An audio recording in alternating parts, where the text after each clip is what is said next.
Hi, I'm Stephanie Swanberg, the Government and Regional Affairs Director for the Tri-City Regional Chamber of Commerce. Welcome to Session Spotlight.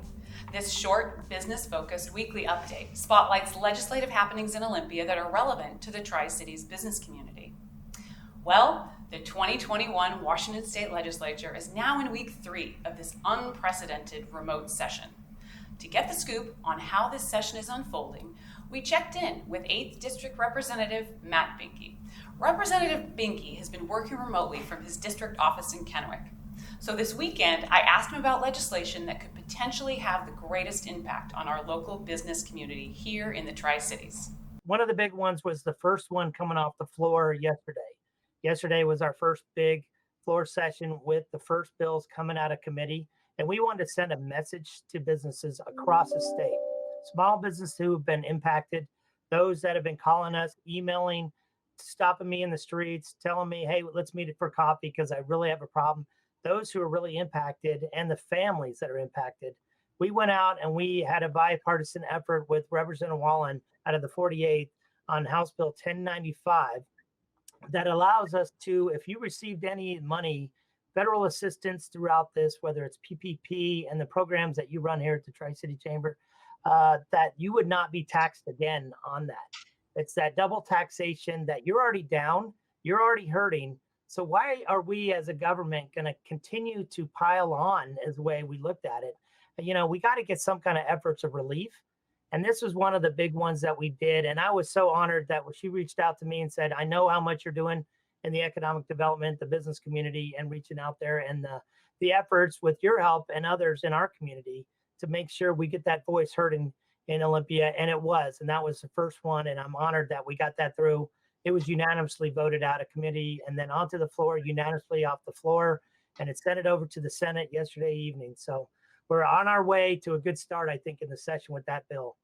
Well, we got a big one coming up. It's called the Best Manufacturing Act. And that's where we're looking at making Washington State #1 in the nation for manufacturing.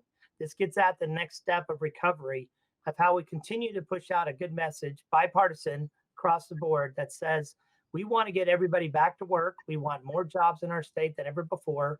And we think we can get 300,000 jobs by 2030. That's our lofty goal. And it's very aggressive. People have already told me, but we've got a big bipartisan effort. We got it from every industry across the board. Hospitality, retail, you talk about labor, going to the trades, apprenticeship programs that we have in our cities, our counties, and across the state.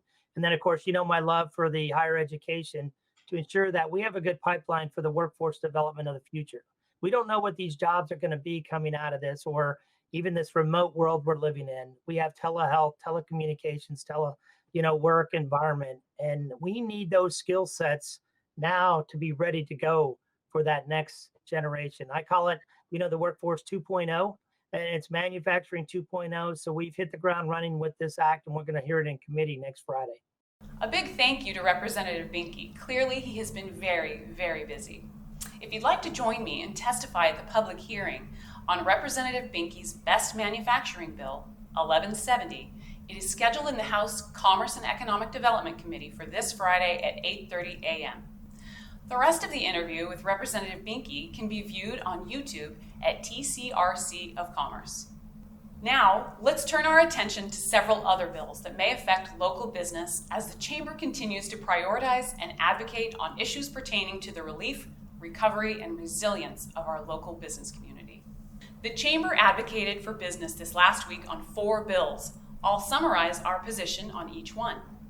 The Tri-City Regional Chamber supports Senate Bill 5110 to promote greater access to the internet by modifying permitting, taxation, and other standards for telecommunications companies and facilities. The Chamber supports the propagation of rural broadband and realizes the successful build-out must be economically sustainable. Broadband for business is essential, but lack of reliable rural infrastructure severely limits not only the recruitment of business to rural Washington, but also hampers existing business access to new markets, the ability to compete, and attraction of a new workforce, particularly remote workforce.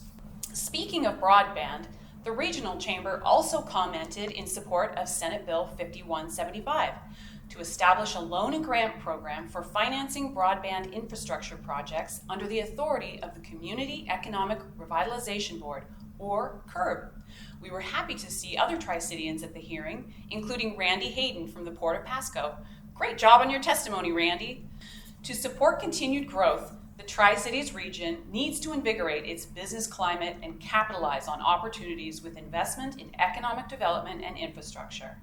COVID-19 has forced many to work from home and conduct remote education for their children, highlighting the lack of broadband service for rural areas and the inequities this imposes on students and businesses in the state's rural areas. We encourage the legislature to advance solutions that facilitate locally rooted broadband networks that provide fast, affordable, and reliable internet access to all Washingtonians.